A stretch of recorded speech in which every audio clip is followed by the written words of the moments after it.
Okay, everyone. So now the time is 10 o'clock. We're still waiting for a couple of people to join, but I'll just slowly start kicking it off. First of all, welcome to our event, The Opportunities of Sustainable Ocean Economy, Blue Growth Webinar and Matchmaking. We're all very happy to have you joining us from around Europe. While we are waiting for people to join, I have a few bits of information. The first one is, throughout this event, we will present you with a couple of questions which can be answered on Slido, as you see on the right side of the screen. You can either go to slido.com and type in #bluegrowth, or you can scan the QR code on your device, which you will see shortly. And that one, fantastic. And the question we would appreciate if you could answer was why you are here or what you're looking for in this event. And we'd greatly appreciate hearing your thoughts. In addition to this, we have a Q&A enabled. Please do feel free to use it throughout the event. If we are able, we will answer it during the event, but if we're not, then we'll send out the questions to the right people who can answer it. And then we'll send out both the questions and answers after the event on your emails to everyone who is attending. So I think we'll kick it off now. Well, I see we got quite a few people joined us now. So when we first planned this, we obviously planned it in mind that that yesterday was World Oceans Day, which is a very good reminder that it's difficult to think about our future without thinking about our oceans. The energy we consume, the food we eat, the scientific discoveries we seek, our holidays and the air we breathe, this is all intimately connected to the ocean. If the oceans had been a national economy, it would be the world's 7th largest economy with an estimated value of $24 trillion US. Globally, more than 3 billion people rely on the ocean for their livelihood, and in Europe alone, it represents 5.4 million jobs. That is equal to half the population living either in Portugal or Greece, and equal to the combined population of Iceland, Liechtenstein, and Norway put together. In other words, the ocean and the economy which it's built on is a pivotal part of our common future. Nevertheless, the ocean economy faced numerous challenges: marine pollution and litter, overfishing, and rising ocean temperatures, to mention only some. These are challenges which must be overcome to ensure that the blue economy can continue to support us in the future. Fortunately, the oceans have always connected people, allowing the transfer of knowledge and ideas, and thus it has always been a source of innovative opportunities. We at the EEA and Norway Grants want to use this event to build on this tradition. This webinar will therefore consist of 2 parts: an opportunity for innovative European companies to present how they are sustainably tapping into the opportunities presented by the blue economy, and a part where the EEA and Norway Grants will present our Blue Growth Programme and the funding available in this focus area. We will kick off this webinar with Gisle Nondal from GCE Ocean Technology, a Norwegian ocean cluster, and he will give us an insightful overview of the blue economy in Norway. He is followed by Magnar Ødelien, Program Director of the EEA Norway Grants here at Innovation Norway, who presented the Blue Growth Programme and the relevant calls. This will then be followed by company presentations and pitches, which will give us unique examples of how these companies are tapping into the opportunities presented by the ocean. You can see their names here, or on the last slide rather, but I will properly introduce the companies shortly in half an hour. But now, without further ado, I want to give the word to Gisle. Whenever you are ready, please. Thank you very much. I should be ready, and hopefully you can see my my screen.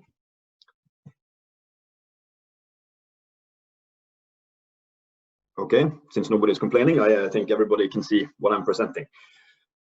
Yes, so thank you very much for this this opportunity to present a little bit about what we're doing in GC Ocean Technology regarding the blue economy in Norway. And as was mentioned, I won't use much time on this, but I mean, there are some big potentials in the ocean and for blue growth going forward. Of course, you all know the OECD report estimating a double contribution from the ocean industries to the global economy by 2030. That in itself is a huge opportunity, but we know, of course, we have some challenges as well we need to overcome, which was also briefly touched upon. So we know we need increased demand for energy, we need more food, sustainable food, we need more minerals, and we need more medicine. And we also know that we have climate and environmental issues that we need to overcome. We need to make sure that we use the ocean in a sustainable way. And of course, we have big trends also in the industry regarding digitalization and Industry 4.0, which also kind of changes the way we think and the way we work going into the future. So the challenge basically is to balance the need for increased production while at the same time ensuring that we utilize the ocean resources in a sustainable way. So this is kind of the backdrop of what I guess we will all be talking about over this webinar. So just quickly about the cluster, what we do. We are funded by Innovation Norway, the Research Council, and the SIVA here in Norway, and we work to basically to get the potential out of this double value creation, while at the same time ensuring sustainable value creation. So our kind of key focus areas is within energy production. We work within subsea oil and gas, how to develop new, greener and smarter solutions. We work with a lot of companies operating in marine renewable energy, wave power, tidal power, offshore floating wind, etc. And also we work a lot on transferring knowledge from the Norwegian oil and gas industry into these markets, including marine food production, which I will come back to in a later slide, and also the exploration of marine mineral resources, which is a market that will potentially be business in over the next decade. And I know that Miros and Emilia will be talking about the ocean monitoring and the measurement science. That's also a vital part of what we're doing. We have quite a few companies in the cluster that are focusing on these technologies. So when I say GC Ocean Technology and the cluster, I represent the administration, the facilitator, and basically we're working for all of these companies. I know this is a busy slide, so don't pay too much attention to it, but it's basically to show you the way the cluster is built up. We're having leading industry partners. We have R&D institutions, development contributors, that's different municipalities around Norway. And we also have links to higher education. Sorry. And then the member base is, it's a broad setup. It's everything from new startup companies to more established companies, and the common denominator is that everybody is of course interested in the ocean and working towards the ocean economy. We also have some banks for the financing side. We have investors, insurance companies, lawyers, so basically the whole kind of supply chain you would need, and all of the support functions you would need to do business in the ocean. That's the way we kind of set up the cluster. So basically what I will focus on the last couple of minutes is some crossover activities, basically meaning how we can utilize the Norwegian offshore competence into new markets and to strengthen the sustainable use of the ocean. So that's kind of the main topic for this presentation. As you know, most of you, Norway is quite a strong seafood nation, especially around salmon farming. And we see now a very big shift in the seafood farming, moving further offshore to deal with parasite disease, salmon lice, and these things. So we see these kind of huge offshore constructions now being launched, which can increase production, but also increase fish welfare and lower the risk of disease. So many of the companies in the cluster and also in Norway and also internationally are working now to position themselves to take a part of this seafood market.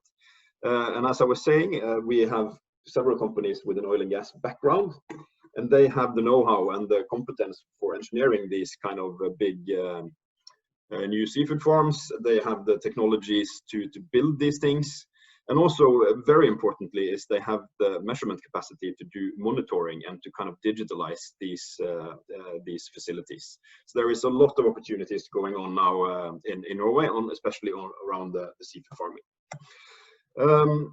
Also, when it comes to energy production, there is a very interesting project going on that's called Deep Purple.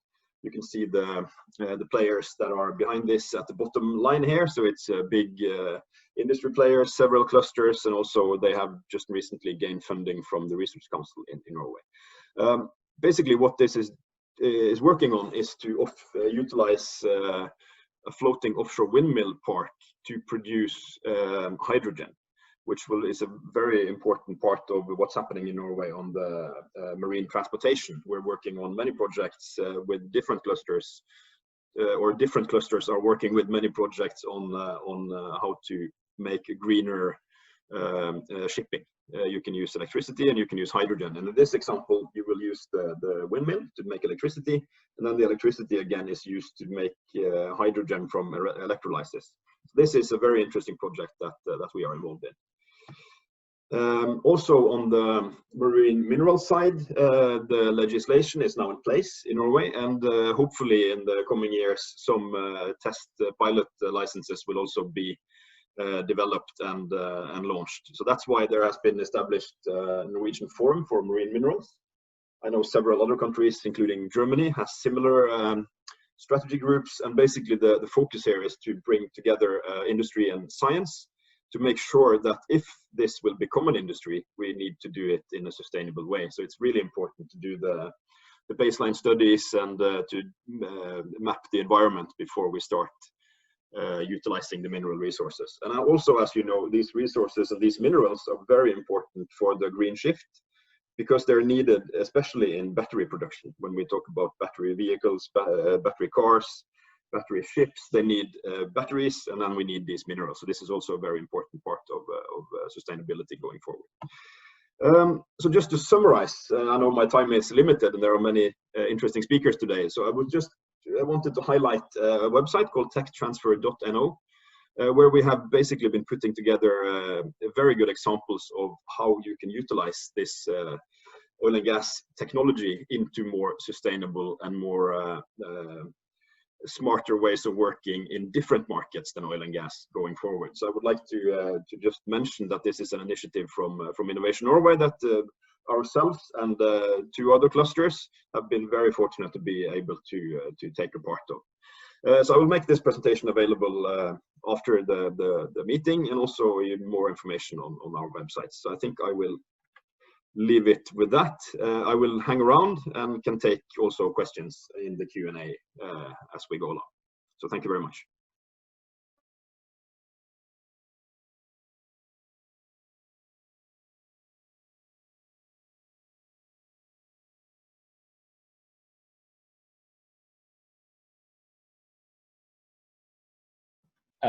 Excellent. Thank you very much, Gisle. That was a very valuable presentation. Now I'll give the word to our own Magnar Ødelien, please, whenever you're ready. Okay, I'll try to share the presentation, but I don't know. Yeah. Just figuring out some technical details.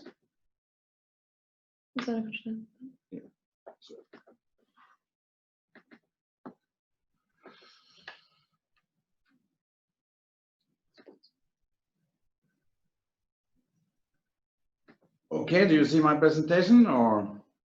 Yes. Okay, thank you very much. My name is Magnar Ødelien. I'm the Program Director of EEA and Norway Grants in Innovation Norway. And I will just give you a peek into the funding opportunities offered by EEA and Norway Grants for the area Blue Growth. And I don't have to use much time to justify why Blue Growth has been included into the EEA and Norway Grants, because that was already done in an excellent way by Henrik and Gisle. So, of course, this is the first program period where we have the Blue Growth included in the EEA and Norway Grants. we are now actually in the middle of the period that officially is called 2014-2021. But it's actually now the real action is going on, because we have the main call for proposals now last year, this year, next year. So this is actually very good timing to discuss the funding opportunities offered by the EEA Norway grants. And of course, first, the blue growth, maybe that's a kind of a wishy-washy term to use. What do we actually mean by blue growth? And actually it's defined in a rather broad way. We're talking about the economic activities taking place in the marine environment, or use the sea resources or inland water to produce goods and provide services that are carried out in the respective areas. So it's a rather broad concept, but I will try to narrow it down a little bit to give you some examples of what could be possible project ideas and what would be less relevant project ideas. But first of all, you will see then the 5 countries with blue growth as a focus area in EEA Norway grants. You have Poland, Portugal, Romania, Greece, and Croatia. 3 of the programs are actually operated by Innovation Norway. That's Romania, Greece, and Croatia. But then we have also then from Poland, PARP is the national operator of the program, and in Portugal is then the DGPM. That's the operator of the program in Portugal. You can see on this slide then the allocations to the blue growth area in the different programs. And you can also see then the indication of call for proposals, because we have already had some calls in some of the countries, but more calls will follow. So it will be plenty of opportunities. I will not go into what kind of project ideas that could be financed by the programs, but then please note that you will have to look at the actual call text in each company, because it will differ a little bit. So you should always look at the calls for proposal, and if relevant, also be in contact with the responsible program operator. So what I say could or could not be relevant for all programs. But we are looking for business opportunities based on blue technologies, processes, and solutions developed. So it's actually then research development projects, but preferably close to the market, because they are not research programs, even though some of the programs also have research components. But we will today focus on the innovation business part of the programs. It could also be technologies, processes, solutions applied. That would be then the company then applying some innovative technologies, not developed by themselves, but then used in investment projects. And of course also then blue projects, blue products developed. But of course you are invited to a matchmaking now. And why is project cooperation between then companies from the beneficiary states and then entities from Norway, companies, research institutes, clusters, and so on? Why could that be of importance? Well, of course, you could say that 1 + 1 could, at least in some cases, be more than 2. So it would be possible to then for the project partners to benefit from each other. As some of you probably know, the applicant under EEA Norway grant programs will always be an entity from the beneficiary states. So in Poland, then the applicant will be a Polish company. But it's an important objective of the EEA Norway grants also to involve partners from the so-called donor states. and that is then Norway, Iceland, and Liechtenstein. And it will differ a little bit from program to program, and actually also from the call of proposal to another call of proposal, because formally speaking, the schemes are divided into EEA grants and Norway grants. And if it's financed by EEA grants, it will be then possible partners from Norway, Iceland, and Liechtenstein. And if it's financed from Norway grants, it will only be Norwegian entities that are eligible as partners. And the entities need to be independent from each other. So you can't just establish a company in, for instance, in Romania, and then use your Norwegian mother company as a partner for that company. That will not work. And we see, of course, different types of projects. But what's important is that the partners in the project, that they are involved from the beginning. The preparation of the project, that of course will have to take place before you submit an application. And if you are then lucky and get funding, of course you will have to work together during the implementation of the project. And then preferably share the results of the project. And that could be with different types of input from the partner. It could be then exchange of experiences and best practices. It could be sector expertise. It could be knowledge, adjustment of technology, and it could of course also be research and development. We have seen a large number of projects with Norwegian research and development partners, partnering up with SMEs from the beneficiary states. And of course, what we really like to see is that the project cooperation is not only a one-off cooperation between the partners, but that it could be some kind of basis platform for a broader future long-term cooperation between the project applicant, the promoter, and the partners from the beneficiary states. So if we then look at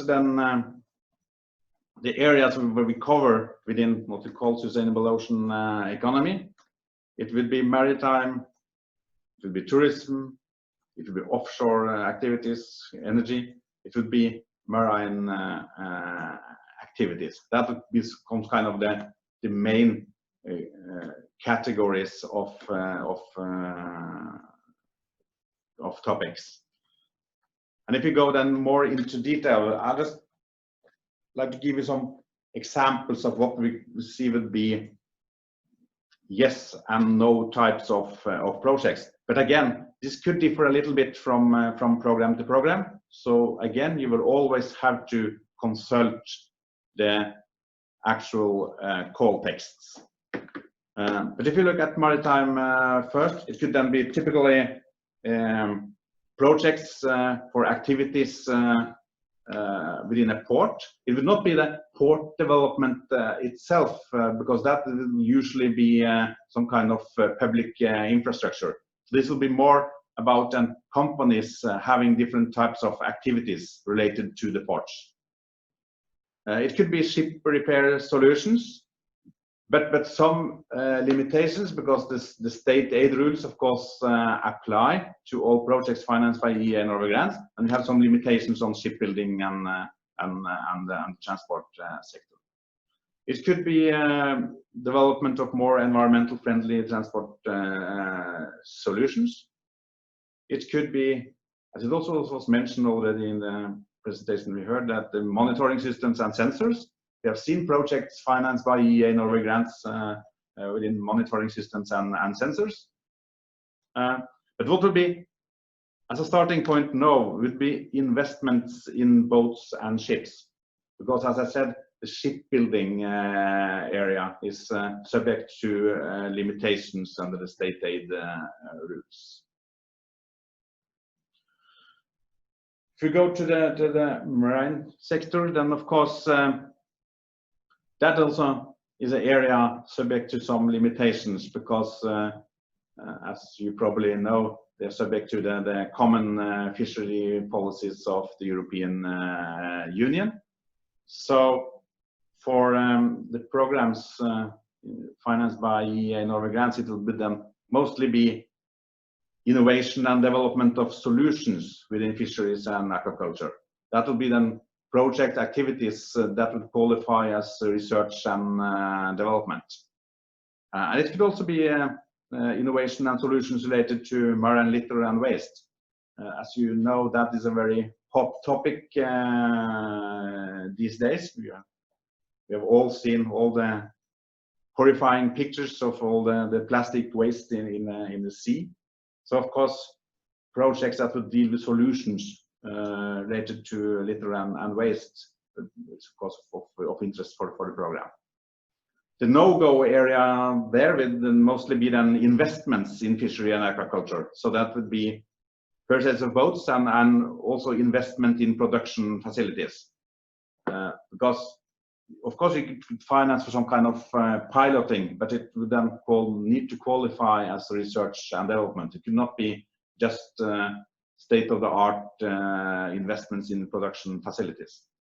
But again, this could differ a little bit from program to program, so read the context, but this is then basically the rules. Ocean energy. The programs we are talking about are then business programs, so they're actually not energy programs, but still projects that will deal with the innovation and development of solutions related to energy could be eligible for funding from the programs. But usually not investment in production of energy, whether an offshore wind park or wave energy or something like that. Again, you will need to be some kind of piloting and some risk that will make them qualify as research and development. Blue biotechnology is also a rather hot topic. That to use then marine and freshwater organism within different areas such as food supply, pharmaceutics, even alternative energy, for instance biofuel from algae. That could be projects eligible for funding from the different programs. Coastal tourism as well. You saw the countries with such programs, and some of them are of course very much dependent of the tourism sector. It's a big part of their economy. So then the projects could also finance projects within coastal tourism. That could be innovation and development solutions, digital transformation of coastal activities. It could even be investment. But of course, tourism is also a big part of the discussion on sustainability. So it will hardly finance then activities that lead to increased carbon footprint or reduce biodiversity. So it would be then projects with the objective of sustainable tourism. We usually give some advice for companies that would like to get involved in EEA and Norway Grants. The first one I kind of already mentioned, that be prepared. You need to know the program. You need to look at the business opportunities offered, and you need to read carefully the call text, because the devil is in the details. So not to get surprises and then in worst case be considered to be a non-eligible project. You need to really read the call text carefully. And if you then plan to implement a project together with a partner, of course you need to take your time to get to know your partner. We have seen some examples of potential applicants looking for partners the last week before the deadline for the call. And that is usually not a good idea, because then you hardly will be able to find out what could then the partner contribute within the projects. And the partner will be equally confused what will be their role in the project. So take your time. One part of that could of course be to visit the company, And most programs then have travel grant schemes.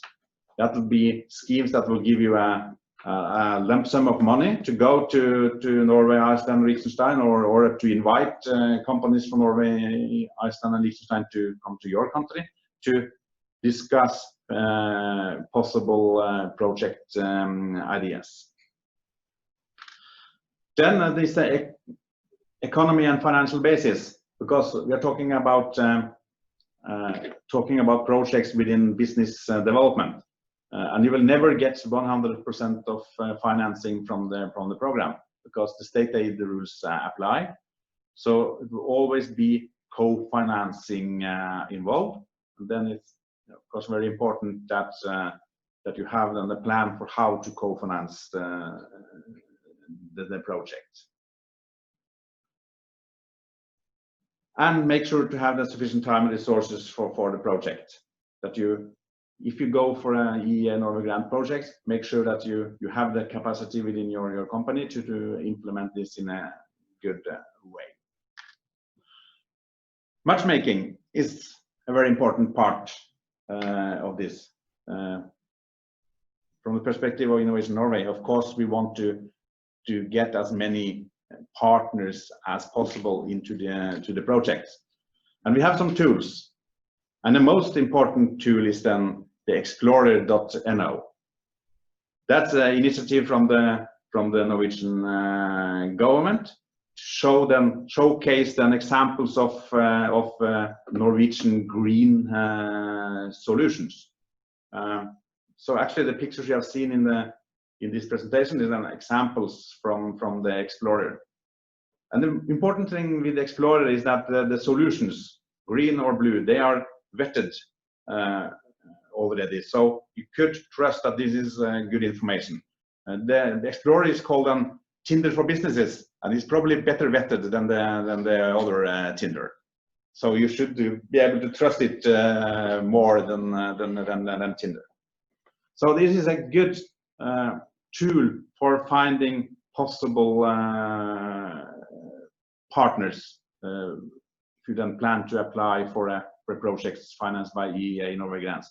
Of course, we use other tools as well, like this event we now have today to do matchmakings. It has proved to be very successful that we do this kind of matchmakings, but you can always use tools such as the Explorer. And it's free to register at the Explorer, and now you can find, as stated, more than 100 Norwegian solutions. So I've used my time, so I'll stop there. Thank you for your attention. Okay, thank you very much, Magnar. Now, once more, I'll quickly introduce the next part. But first, we appreciate that you all answered Slido. We've gotten a lot of great results. We see, for example, a lot of people have wondered about partnerships and understanding the EEA grants better. This is very valuable insights, which we will work with for future events and activities. So now we have another question. So you can go back into the same hashtag or the same QR code. And the new question is, if you learned anything new about the EEA and Norway grants from Magnar's presentation just now. So now, moving on, we are extraordinarily fortunate to be joined by two innovative companies from two different ocean industries, both employing technology and science to sustainably utilize the opportunities presented by the blue economy. They will provide us with a brief insight into who they are, what they do, and what opportunities the EEA and Norway grants might offer them. The first presenter is Emilie Dorgvild from Miros, Norway, a technology company offering various detection and measurement systems used to provide real-time insights and data in a variety of ocean-based functions. And the second is Bernardo Carvalho from Oceano Fresco from Portugal, a science-driven company offering novel development, improvements, and production of shellfish. I do apologize if I just mispronounced all your names, but I did my best. Now, I would like to pass the word to Emilie. Please, whenever you're ready. Okay, thank you for the introduction. So let's start with my presentation.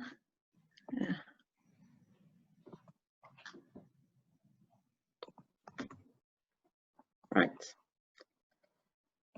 Okay, so just to start with few words about Miros. Miros is a 35 years old Norwegian company which provide accurate, reliable ocean insights and weather monitoring system.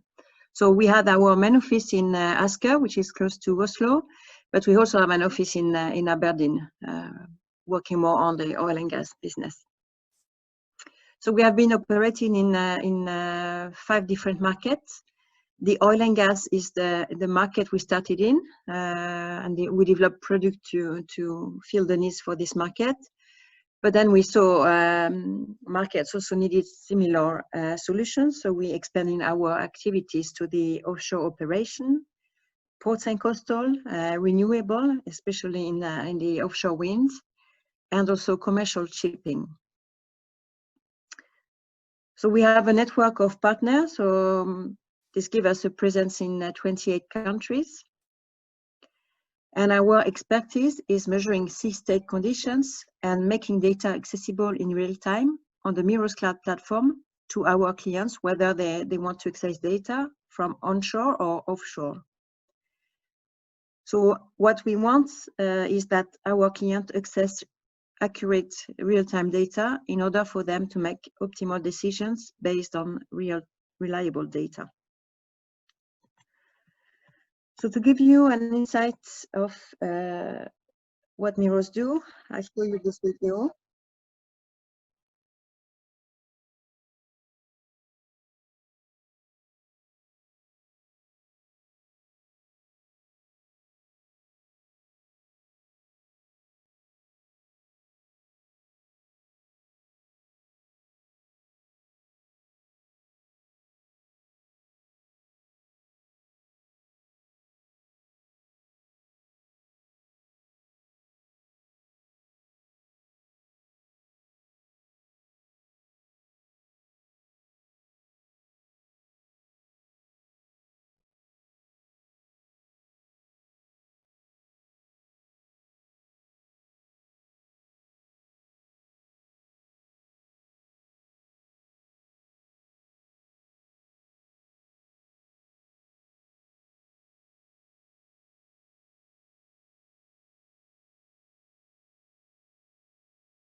So this is an overview of what we do.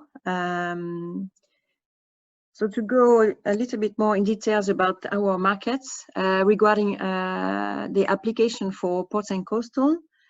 Here we have delivered sensor and system to harbors and also coastal agency worldwide. So we provide real-time data on tides, waves and currents in order to ensure safety for vessel navigation in and out of an harbor and also during their travel.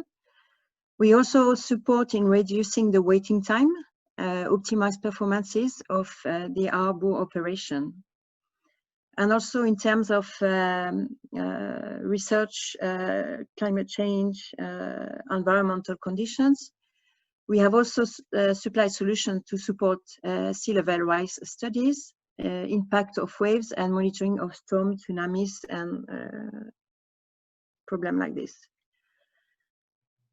So this is an example. We have been in contact with the port of Littleton because, as you see on the map of the harbor, they have a special configuration, which is a semi-closed basin. And there they have some problems because sometimes the waves, they get into the harbor and they get like stuck into the harbor, and then they create some resonance problems. So here they look at a solution combining Miros radar solutions to measure water level and waves, combined with the wave forecast solutions. So with this combined solution, they can have a better understanding about the wave conditions and they can adapt the activities of the port. So this solution have proven to be very useful for managing the risk to mode vessel due to these long wave events. Here is another example of a system we have delivered in Japan. They have a network of 6 radar that measure wave and currents along the coast. So their data are used to provide sea state information to ships to ensure safety of navigation. And also data are used to build a climatological database and monitor the impact of erosion, and also to provide warning in case of storms and tsunami as well. So renewable is also a market where we have started to grow our presence. Here we have been leveraging our experience from the oil and gas to become a trusted provider of reliable real-time weather and sea state data to both fixed and floating offshore winds. So we have been serving customers like Equinor. And here also we recently supplied some system to Ore Catapult. So there, in order to support activities in wind turbines, they need to measure the weather and sea state conditions, and they need to get easy access to this data in real time. So this first help them to optimize the performance of the turbine and also operating efficiency. And also it helps to ensure the crew safety while operating on the turbine. So the value here is that they save 6 to 80% operation expenses compared to the use of traditional wave buoys. And they also have an operative system that is all the time operative, because we have this remote upgrades of the system. So we also avoid to send some engineers on the field to do some upgrades and maintenance, because we can do all that remotely from our office. And also this system provided 15% increased operational uptime for construction and service vessels. So shipping, merchant shipping is a new and very exciting market for Miros. For this market, we provide reliable real-time wave and surface current data. So the key points of our equipment is that it is undisturbed by the motion and propulsion of the vessel. And we have a solution called speed through water that is used for better fuel optimization and also used for input to ship performance monitoring, cargo safety, and passenger comfort.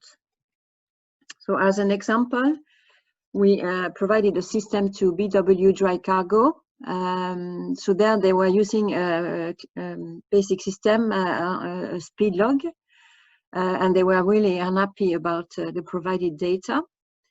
So they start using our speed through water solution, which provided them a better control of their fuel consumptions.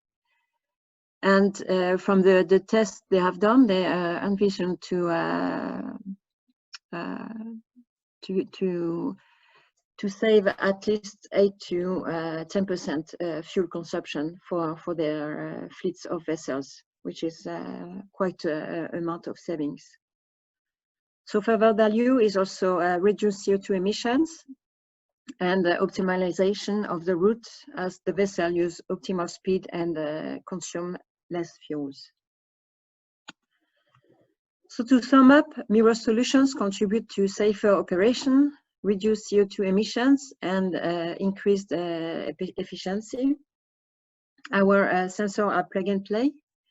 So you simply connect to power and internet, so they are really easy to use. And they will contribute to enhance efficiency and remove the need for unnecessary travel to installations. So in this way, we contribute to reduce CO2 emissions for the project. Because also we have this upgrade, automatic upgrade. You always get access to the latest version of the technology. So this also increased project efficiency and productivity, and remove the need for engineers to travel on sites. And also our solutions are dry maintenance free sensor. So it removes the need for risky and resource intensive deployment and a retrieval of equipment. Yeah, so that's about what we do.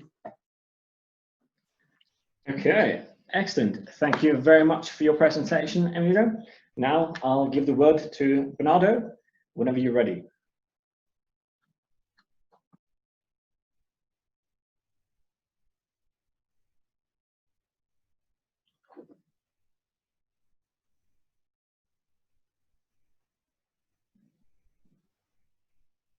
You're still on mute, Bernardo.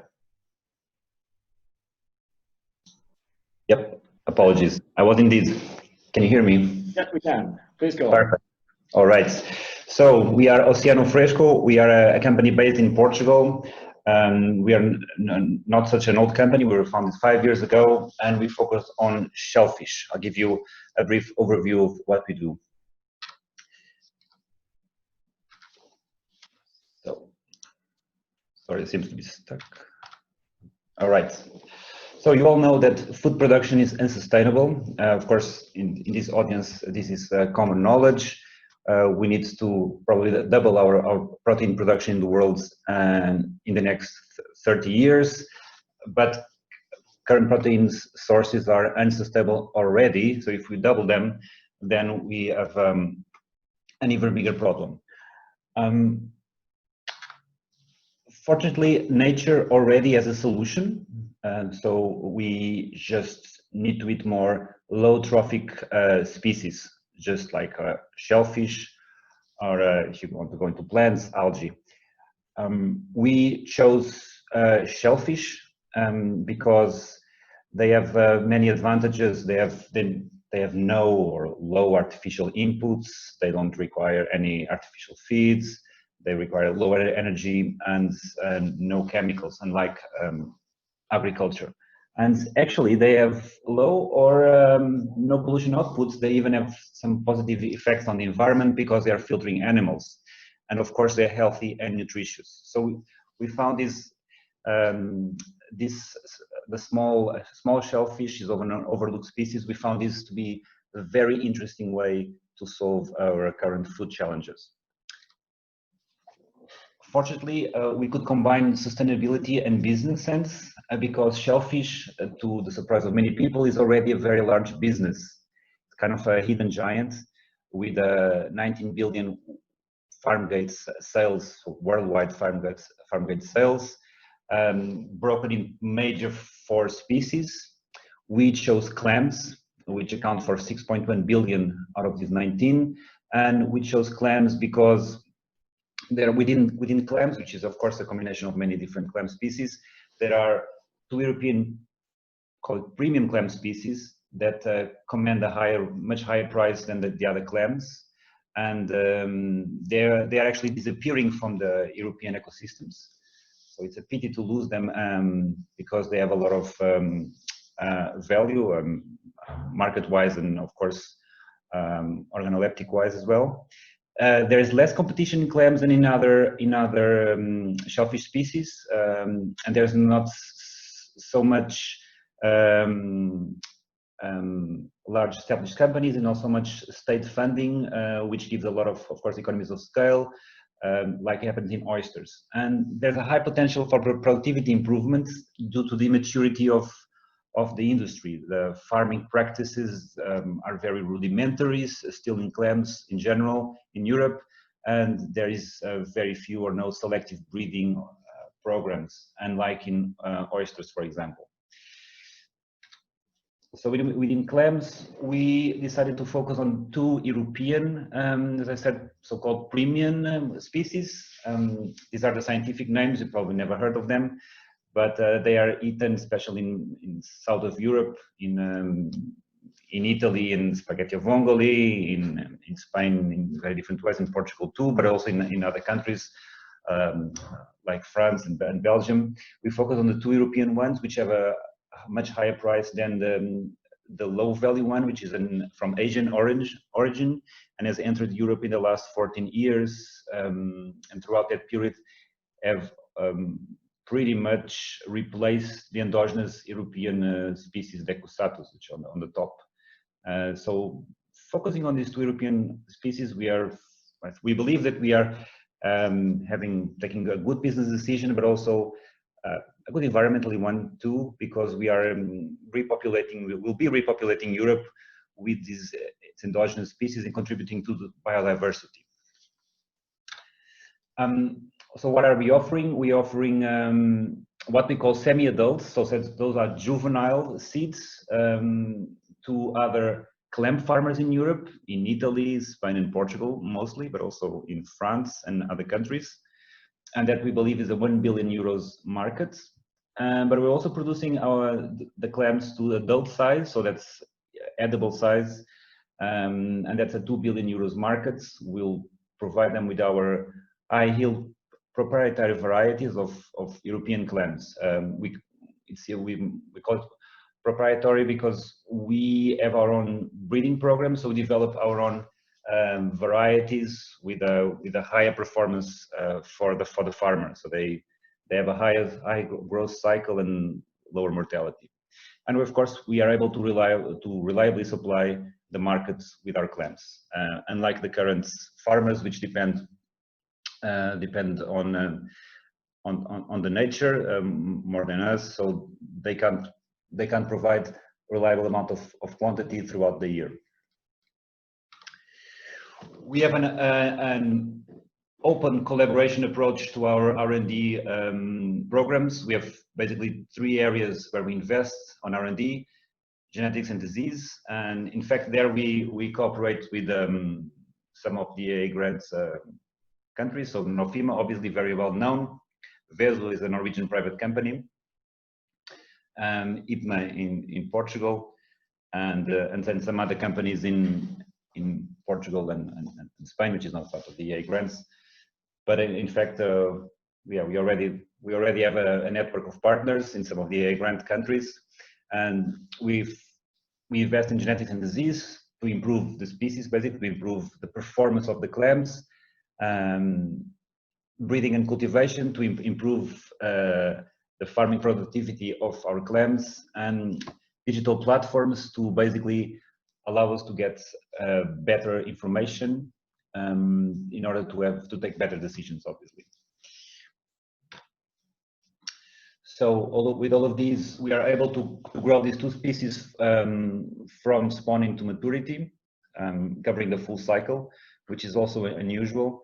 The clam corrugata with wild type, and the Decusatus with our own variety. So that's the one where we invest in breeding and to develop our own proprietary varieties. Just give you a glimpse of what we have at the moment. These are some photos of our biomarine center in Nazaré. So that's in the middle of Portugal, let's say, on the West Atlantic coast. We call it biomarine center because it includes an hatchery, some labs, and offices. We are just finishing it. It will be completed this month. So we're quite excited to start operating with it. And we are also deploying our offshore farm. We actually started this month deploying the farm on the sea with 103 hectare concession site, 5 kilometers from the coast, from Lagos. Whoever knows Portugal, that's in the Algarve, so on the southern part of Portugal, still Atlantic, but calmer waters. They're closer to the Mediterranean, so they have ideal conditions to grow clams.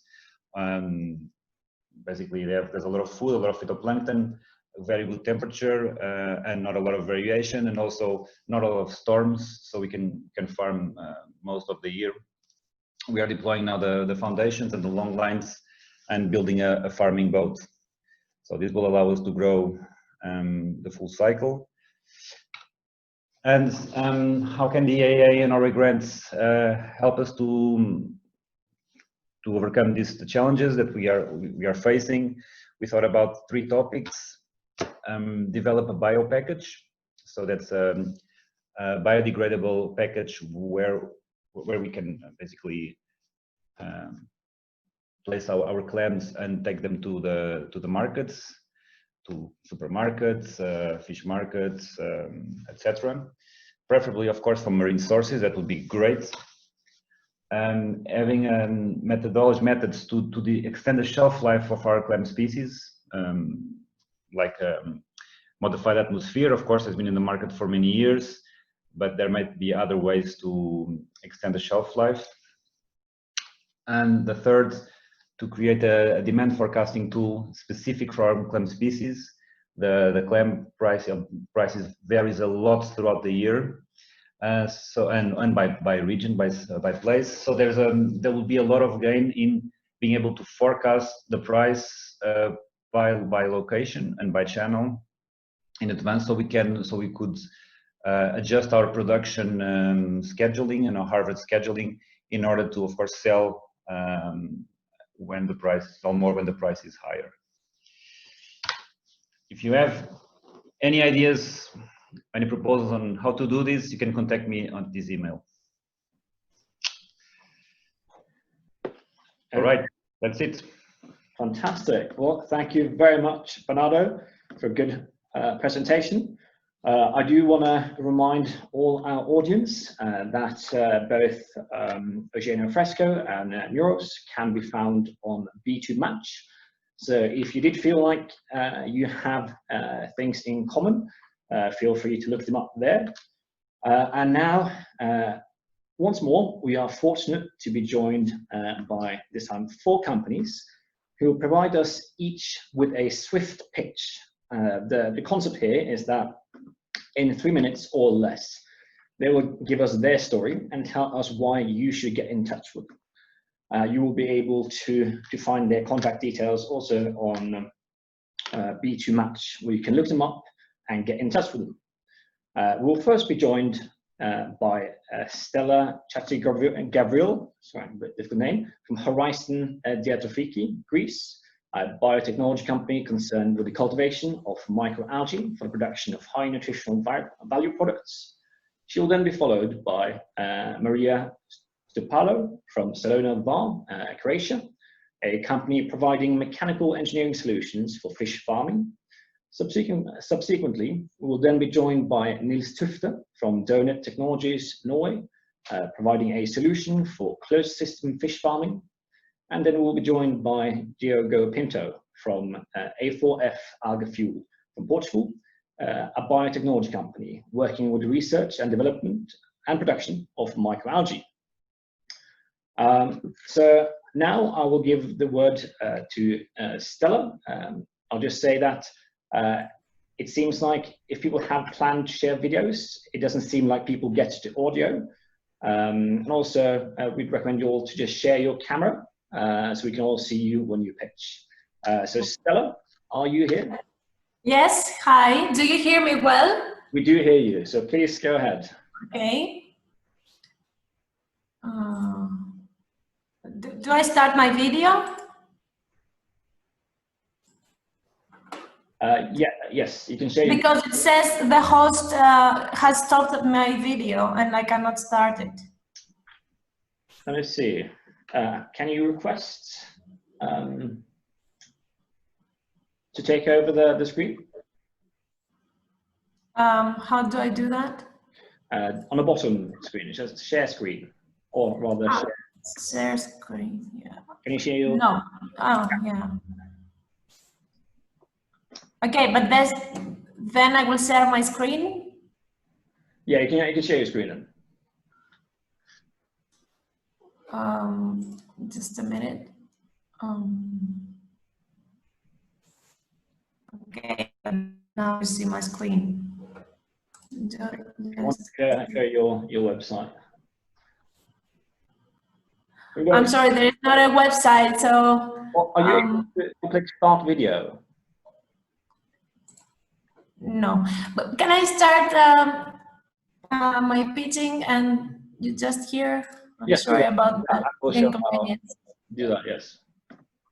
Okay, so hello everyone, this is Stella Hadjigavril and I'm going to present your family company, Horizon Diatrofiki. This is an agri-food company that was founded in 2017 in North Greece in Ceres, with the vision to exploit the exquisite Greek flora and produce innovative natural ingredients. So all these years we have invested in research and development of innovative antioxidant formulas for food, cosmetics, nutraceutical, and animal feed applications. Horizon Diatrofiki is a daughter company of Horizon SA. This company, since 1992, is activated in the renewable energy production through hydroelectric plant and biomass gasification. So, being always pioneer in its sector, Horizon currently participates in research projects, Horizon 2020 and national ones, for energy storage and biomass supply chain.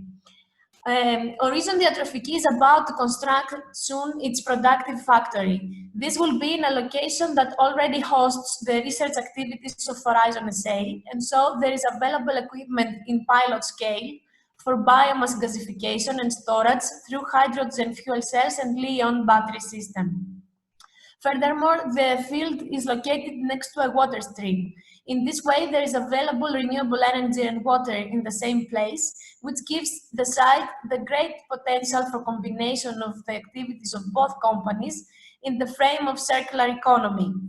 So in specific, and in regard to the EEA grants, we have the concept to capture CO2 from the biomass gasifier and utilize it to cultivate microalgae by also using the water from the stream, from the algae we can then extract and produce high nutritional value ingredients, as this is the activities of Horizon Diatrofiki. So for this reason, we are seeking for research and industrial partners to form a consortium, and we believe that Norwegian partners can offer major contribution to such a project due to their great experience in all the sectors I mentioned before. So for those who are interested, please find my contact details through the webinar organization team and our profile in the event.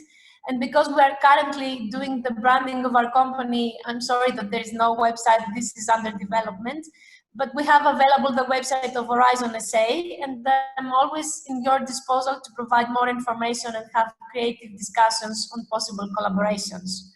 Thank you very much. Excellent, sir. Thank you very much. Now, on to Salona Var from Croatia.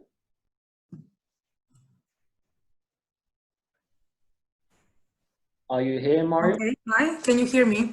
Yes. Are you able to share your video? Okay, I will share my screen with you. I wanted to share with everybody a video that I have. Can you see my screen? Can you all see my screen? Yes, we see the video. Okay. First of all, I would like to thank you for inviting us to present our company. Salona Var is a regional leader in production and maintenance of different industrial solutions for many industries. We have been working for more than 25 years in industries such as steel, cement, or submarine industry. And now we are applying this engineering skills to produce different solutions for mariculture. A couple of years ago, we started production of automated solution for mariculture, and we used, so our first product was an automated net cleaning machine that you can see on this boat. This is used for cleaning nets used in sea bream farming. During this project, we started collaboration with Croatian Oceanographic Institute, and we are currently developing a project with them. What happened during this project, what we learned was that different organisms that cling to these fish nets and that are not allowing the fish to breathe properly and develop properly, they are mostly shells, such as small mussels and oysters. And these are the very precious and missed among mussels and oyster farmers. So we decided to build an aluminum ship now. This is developed so together with fish farmers and Oceanographic Institute that will have on itself the cleaning machine, but it will not only clean the net, it will also storage these seed shells, and so seed mussels and seal oysters will be separated and kept as storage in a proper way to be delivered to shelf farmers. So this is just an example of the products that we are capable of building, and we would like to find develop something similar also for salmon farmers. So we are looking for or fish farmers, their suppliers, or maybe Norwegian Institute with whom to develop something tailor-made for Norwegian seafood farming industry. Okay, excellent. Thank you very much for your presentation, Mario. I can start my pitch. Excellent. Okay, so hi everyone. My name is Diogo Pinto, and I am project manager at A4F Alga Fuel. A4F is a Portuguese biotechnology company with more than 20 years of experience in the algae sector. We are specialized in the design, build, operation, and transfer, the so-called DBOT, of commercial scale algae production units, using different technologies that better adapt to our customers' needs. And why algae? Algae are rich in sustainable sources of molecules of interest, including proteins, carbohydrates, lipids, pigments, and vitamins, among others, that can be used in several market applications, such as food, feeds, energy, wastewater treatment, agriculture, textiles, and so on. We have proven experience in most of these market areas. So our initial focus were microalgae, indeed, and during the last 20 years, we have been carrying out some microalgae industrial projects. The latest and the biggest is being developed 20 kilometers north of Lisbon and aims at installing the biggest algae production unit in Europe, the Algatech Eco Business Park. This park will be finished this year and will have a productive area of 14 hectares. More recently, we have also started digging into the macroalgae or seaweed world. This year, we were hired to build our first macroalgae industrial unit with 3.5 hectares in a city in the north of Portugal. So who are we looking for? Virtually anyone who owns a business where algae can play a role as sustainable feedstock. And that includes, obviously, the algae biomass producers, also actors looking for alternative sustainable ingredients or building blocks to replace less sustainable ones in their businesses, and also actors interested in valorizing the wastes their businesses generate. That includes liquid effluents, rich in nitrogen, phosphorus, carbon, and other nutrients, and also gases, industrial gases such as CO2. What do we offer? Turnkey algae production and processing units. You tell us what you need, and we develop the entire project, from the basic engineering and civil studies to the installation and commissioning of the unit and the training of your collaborators to guarantee they can operate the unit autonomously, finding the right commercial partners and help you developing the business case. How can the EEA and Norway grants help solving the challenge? So the Nordic region is one of the most advanced areas in the world in terms of validation of the use of algae in applications such as food, feed, and energy. So finding the Nordic partners to be on board of a project would help us speeding up the validation process in the Southern European countries as well. Thank you. Excellent. Thank you very much, Diogo. Now, we are soon reaching the end, but hold on tight for a little bit more because we have a bit more information. But first, I would like to thank all of our attendees, speakers, and partners for your participation and engagement with our program for Blue Growth. We hope to see your main screen. Yeah. With our program for Blue Growth and events like these, we hope to foster and support an innovative European blue economy and to contribute to ensuring that our oceans will be a sustainable resource of opportunities also in the future. We thus hope that this webinar was both informative and inspiring, and that you might have identified how the EEA and Norway grants can support your project ideas. We hope to continue these types of events in the future, and would thus greatly appreciate to hear what your thoughts are. As a result, we have one last Slido question, which would greatly appreciate if you could fill out. It's the same hashtag, #BlueGrowth on slido.com. And the question is, what do you want to see more of in future events? Now, while you answer that, I'll let my colleague Nikita, she will round off this session with an overview of the rest of this event, which will consist of a matchmaking. So please, Nikita. Thank you. I'm just trying to figure out how I can show you my full PowerPoint and not just part of my PowerPoint. That would be greatly helpful. So just hang on tight. No, it's showing in presentation mode, which is not obviously what I want to share. Just give me a minute. If you click on the 3 dots, on the circle with 3 dots, then you can go. Thank you. Presentation mode. And then let's see. The circle with 3 dots next to the icons. Yeah. Thank you so much. Teamwork, virtual teamwork. Yeah. So thank you, that's great. I'm just gonna go over, so please let us know what you want more of in the next webinars from our EEA and Norway grants. It's really helpful for us to know how we should work together to deliver more of these webinars during COVID restrictions. So I'm just going to go over some quick tips on achieving a remote collaboration, as this is probably the new way of working together in the future.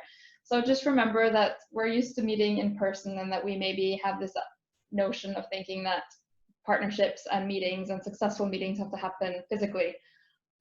Just remember that, having a virtual discussion doesn't involve coming up with the next big thing, and a project partnership is, like Magnar said, something that should be developed over time, and you have just as many or maybe even more resources to use digitally as you would have physically. So please use this opportunity, use B2Match, use all of the other platforms that we've discussed to find and browse interesting partners from different countries. And remember that you have more flexibility when it comes to executing virtual B2B meetings. So that as well kind of takes me to the next thing, that now we're going away from business as usual, so take advantage and leap into how you could maybe look at establishing a virtual partnership. And when the time comes, of course, you can start to travel and visit each other, and you'll also, the EEA and Norway grants also provides travel support when the time comes, but this is a bit restricted. But again, just use this opportunity. The calls are still available. EEA and Norway grants is not disappearing just because of Corona. So remember that the opportunities you have around the Blue Growth program are just as many, and if not more, even more present than before. And just we have a lot of tools using from B2Match to Zoom to Skype to Teams. So when you're setting up your meetings, just agree on the way forward and which tools you guys like to use.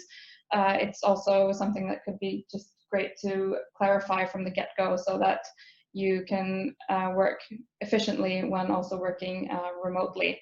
So examples of some tools that are good for kind of making a discussion more visual and hands-on is Mural and Miro. If anyone is familiar with that, that can kind of help you guys set up maybe some drawing boards, whiteboards, kind of the digital sticky notes that we're maybe used to doing physically. So just to browse which kind of digital tools that you would like to use to make your collaboration successful. And also try to document along the way what you guys are discussing, what you guys are doing. If you're really serious about finding a partner and you end up finding someone who is a good match, then yeah, I think it would be a good idea as well to perhaps already set up shared folders in the cloud, so that none of any good project ideas or any work is lost. And this is also good information to take with you into an application.